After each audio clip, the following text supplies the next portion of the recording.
Pour la semaine du 23 au 1er mars 2026, le ciel est marqué par une transition majeure vers les énergies d'eau, mais aussi par une certaine prudence nécessaire dans les échanges.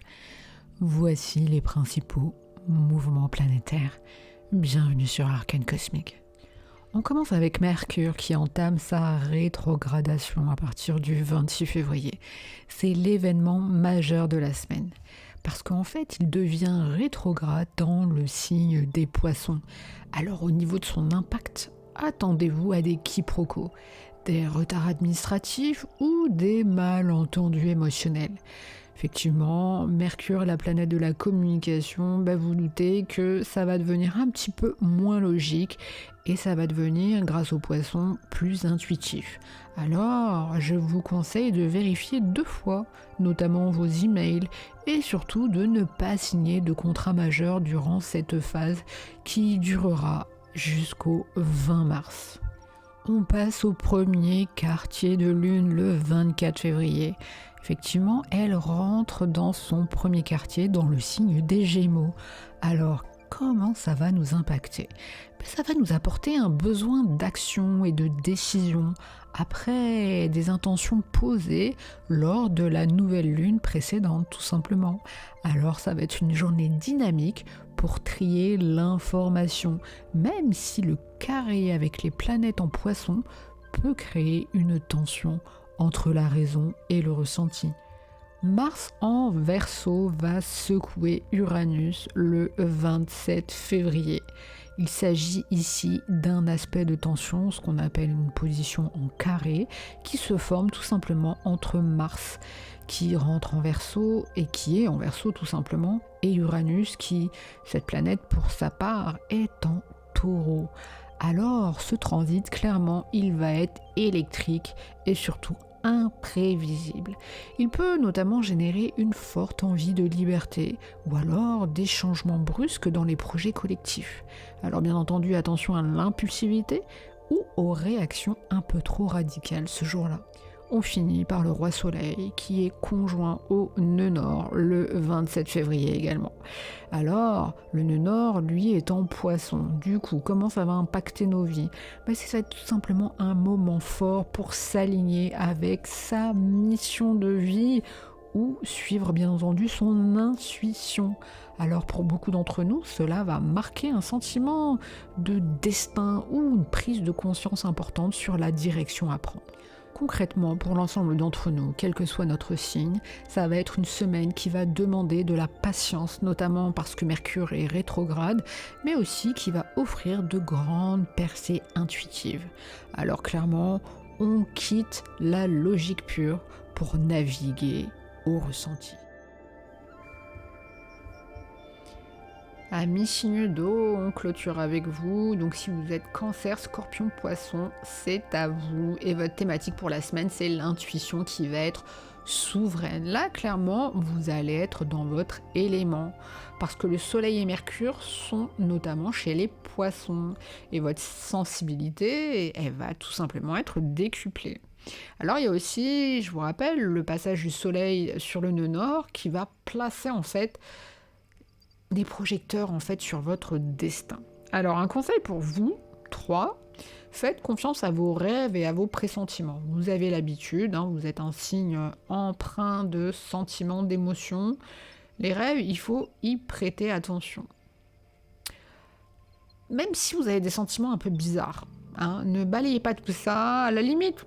Un petit tips, vous prenez un petit cahier et vous notez. Et vous allez voir qu'au bout d'un moment, à force d'accumuler en fait, vous allez vous rendre compte que ça raconte une histoire, que ça commence à avoir du sens, ça éclaire certaines choses. Mais là, clairement, c'est la semaine idéale pour une activité artistique ou spirituelle. Une petite note par rapport à l'amour, parce que on me dit oui, la Saint-Valentin s'est passée, mais encore on veut savoir. Alors je vous rappelle que sur mon site, ma page YouTube, j'ai les guidances mensuelles et j'ai fait aussi des guidances sentimentales pour le mois de février que vous allez trouver dans la playlist La boussole des éléments en fait. Donc c'est vraiment une playlist où je rajoute des vidéos pour cibler un peu plus, pour affiner la vision qu'on peut avoir sur le mois grâce à la cartomancie. Là c'est plus l'astrologie, c'est la cartomancie. Et pour le mois de février, donc j'ai fait les guidances sentimentales signe par signe. Donc vous allez chercher votre signe, vous regardez un peu. Bien entendu c'est valable pour tout le mois de février et ça impacte aussi le début du mois de mars parce que la cartomancie c'est pas du premier du mois jusqu'au dernier du mois. Voilà. Allez, on fait signe par signe pour vous donner quelques éléments un petit peu plus précis. On commence avec les amis cancer. Donc en termes de mouvement planétaire, vous allez avoir le soleil et le nœud nord qui vont être en maison 9, donc la maison des idéaux et des voyages. De son côté, Mercure, de toute façon Mercure rétrograde pour tout le monde, dans la même situation, dans la même maison. Donc là, ça va vous demander concrètement de revoir vos croyances ou vos plans de formation. En termes positifs, la synthèse pour vous, c'est que vous pouvez peut-être avoir une petite révélation spirituelle ou philosophique qui va donner du sens à votre vie. Vous allez peaufiner ça cette semaine. Il y a quelque chose qui va se passer concrètement. Une petite révélation qui va vous impacter, vous faire réfléchir et vous remettre en fait sur un chemin de vie qui a beaucoup plus de sens pour vous.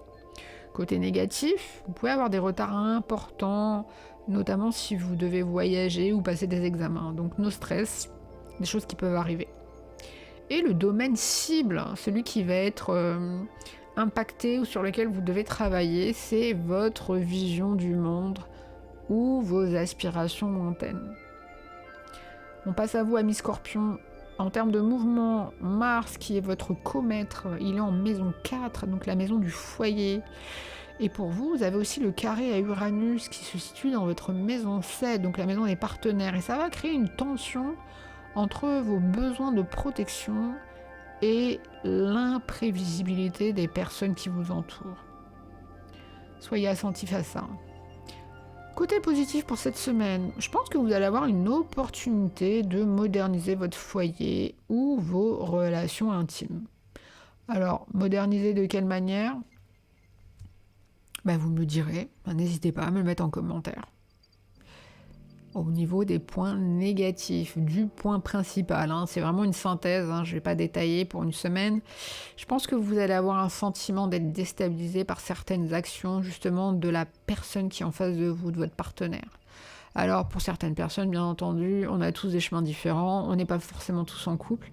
Ça peut être aussi un partenaire amical, ça peut être une personne importante en face de vous au niveau de votre famille, tout simplement. Votre domaine cible pour cette semaine, le domaine dans lequel vous allez être impacté ou sur lequel il va falloir travailler, c'est la sécurité intérieure face aux changements extérieurs. Et on clôture cet horoscope avec vous, amis poissons. Vous allez être impacté par le soleil et bien entendu Mercure qui est rétrograde, plus ce fameux nœud et tout ça, c'est dans votre maison. Ça va être une semaine impactante pour vous. Saturne, par contre, de son côté, c'est la seule planète lente de structure. Elle est aussi chez vous et elle vous demande du coup de construire sur du long terme. C'est mouvementé dans votre signe. Vraiment, vous avez beaucoup de choses qui s'y passent. Alors le point positif, c'est que vous allez être aligné le 27 février notamment. Ça va marquer une étape clé dans votre évolution personnelle. Je dis pas qu'il va y avoir un déclic, mais en tout cas, vous êtes aligné. Et le 27 février, c'est vraiment une date très importante pour vous. Un petit aspect négatif comme tout le monde, vous allez avoir un brouillard mental assez intense. Avec tout ce qui se passe au-dessus de votre tête, ça ne m'étonne pas. Je pense que il y a aussi cette vision extérieure, c'est-à-dire que vous allez vous sentir incompris par le monde extérieur. Mais ça, je pense que malheureusement, amis poissons, vous avez l'habitude.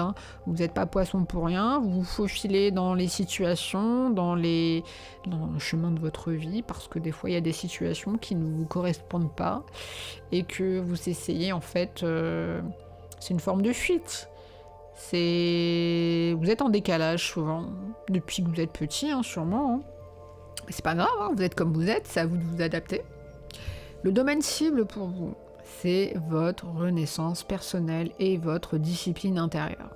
Des choses sur lesquelles vous allez être impacté, des choses sur lesquelles il faut travailler, amis poissons. Et bien entendu, je vous souhaite à toutes et à tous une très belle semaine. Je fais une petite parenthèse parce que certaines personnes dans mon entourage m'ont demandé de leur expliquer les grands aspects de l'astrologie et du coup un petit point pédagogique pour les personnes que ça intéresse. Les concepts clés en fait, notamment pour cette semaine, notamment les planètes rapides par rapport aux planètes lentes. Il faut savoir que les planètes rapides, c'est les principales, à savoir le Soleil, Mercure et Mars. C'est ce qui parle en fait de notre personnalité, de notre tout simplement emploi du temps. Essayez de vous rappeler ça. Les planètes lentes, qui sont plus structurelles, notamment Uranus, Neptune, Pluton, c'est des planètes qui mettent des années, voire des décennies à traverser un seul signe. Et elles représentent du coup des forces beaucoup plus collectives et bien entendu des transformations beaucoup plus profondes. L'aspect en carré, souvent on me demande mais qu'est-ce que ça veut dire cet aspect-là ? C'est un aspect de tension. Imaginez-vous un carré avec les tranches qui sont un peu pointues. Et ben voilà, ça provoque des tensions. Alors tout simplement, au niveau astrologique, imaginez-vous tout simplement deux planètes à un angle de 90 degrés. En fait, concrètement, symboliquement, on peut dire qu'elles ne se comprennent pas. Et du coup, elles se percutent. C'est ça qu'on appelle le fameux carré, cette fameuse tension en fait dans l'aspect. Parce que ça crée un conflit qui nous oblige à agir. A contrario, il y a la conjonction. La conjonction, c'est un aspect d'union. C'est quand deux planètes sont exactement au même endroit. Leurs énergies, en fait, elles fusionnent pour le meilleur ou bien entendu pour le pire. On va faire un dernier point un petit peu plus long pour l'aspect un peu plus délicat de la rétrogradation. La rétrogradation, beaucoup de personnes ne la comprennent pas. On aura beau l'expliquer, ça ne rentre pas. Mais je peux comprendre, c'est pas forcément évident. Donc je vais essayer de démystifier ce phénomène. Notamment pour cette semaine, on va prendre l'exemple de Mercure qui rétrograde. Donc beaucoup de personnes vont se dire « Ah là là, ça va nous apporter la poisse ». Mais en fait, en réalité, c'est purement mécanique et observationnel. Alors, concrètement, je vais vous expliquer avec ce cas concret qu'on va subir cette semaine avec Mercure qui rétrograde du coup le 26 février. Alors, il faut vous imaginer un effet d'optique. On va prendre tout simplement un train. Je pense qu'il y a beaucoup de personnes d'entre vous qui prennent le train, le métro, ce genre de transport. D'un point de vue astronomique, en fait, une planète, il faut comprendre, parce qu'il y a beaucoup de gens qui me disent « Ah, la rétrogradation, c'est quand la planète, elle recule. » Non, en fait, une planète, vous vous doutez bien qu'elle est toujours en mouvement, elle prend son élan, elle tourne sur elle-même, elle fait sa petite rotation, elle fait sa petite danseuse, plus ou moins rapidement, mais en tout cas, une planète ne recule jamais. Déjà, vous partez de ce postulat, une planète, elle est toujours en mouvement, elle ne va pas reculer. C'est pas une voiture, elle n'a pas un frein à main ou un manche à bras. Voilà, ça dépend comment vous parlez, votre vocabulaire. Il faut juste vous dire que c'est un effet de perspective. Alors, on va imaginer. On va prendre un train. Imaginez-vous que vous êtes dans le train de la Terre. Et ce train, il roule sur une voie rapide. Tout simplement. Vous regardez par la fenêtre et vous voyez à côté de vous un autre train. Et cet autre train, forcément, vous doutez que là, ça va être Mercure. Et Mercure va rouler du coup sur une voie complètement parallèle. Donc vous êtes en parallèle l'un à côté de l'autre. Mais comme la Terre circule sur un orbite différent, vous vous doutez bien, il y a un moment où la Terre, donc le train de la Terre, va dépasser le train de Mercure. Et en fait, c'est à ce moment précis, si vous regardez par la fenêtre, donc si vous regardez le train de Mercure, que vous avez l'impression que le train d'à côté recule. Et en fait, c'est ça la rétrogradation. C'est vraiment une perspective. Alors, pour ce cas concret, pour cette rétrogradation de Mercure, il faut savoir déjà qu'est-ce que concerne Mercure. C'est la planète de la communication, donc l'information. L'électricité, les ondes, le commerce, les transports, vous voyez, c'est un peu tout ça. Alors, comme cette planète semble reculer, bien entendu je mets des parenthèses, depuis notre point de vue terrestre, on va dire concrètement au niveau de la symbolique que tous ces flux-là, ils vont s'embrouiller. C'est-à-dire que concrètement, on peut avoir par exemple un crash des données, ou alors des mails qui vont planter, ils vont pas rajouter la pièce jointe. Au niveau mécanique, on peut avoir des petites faiblesses par exemple de fonctionnement. On peut avoir au niveau de la logistique des colis par exemple qui se perdent, ou alors un GPS qui va mal vous calculer votre itinéraire. Ça c'est vraiment l'impact en fait sur les flux que ça peut concerner. Et au niveau de l'aspect psychologique, parce qu'il y a forcément aussi un impact à ce niveau-là, on peut dire que notre cerveau, pour sa part, il va être un petit peu obligé de ralentir malgré lui. Parce qu'en fait, Mercure qui rétrograde, ça va nous forcer en fait à faire tout ce qui commence. Alors vous pouvez avoir un moyen mémotechnique, tout ce qui commence par le préfixe re, c'est-à-dire réviser ses dossiers, réparer ce qui est cassé, réfléchir avant de parler, notamment tourner cette fois sa langue dans sa bouche, en fait, avant de dire quoi que ce soit, revoir des personnes du passé. La communication, ça englobe beaucoup de choses, immatérielles, matérielles, personnelles. Donc, pour résumer, grosso modo, ce n'est pas une malédiction, c'est juste un temps de maintenance. Alors, si vous essayez de forcer un nouveau projet, concrètement, vous allez ramer. Si vous utilisez cette semaine pour peaufiner ce qui existe déjà, vous serez sûrement, pour l'inverse, beaucoup plus efficace, beaucoup plus redoutable, on va dire, dans ce domaine-là. J'espère que ça a permis à certains et certaines d'entre vous d'entrevoir un petit peu mieux ce qu'est une rétrogradation.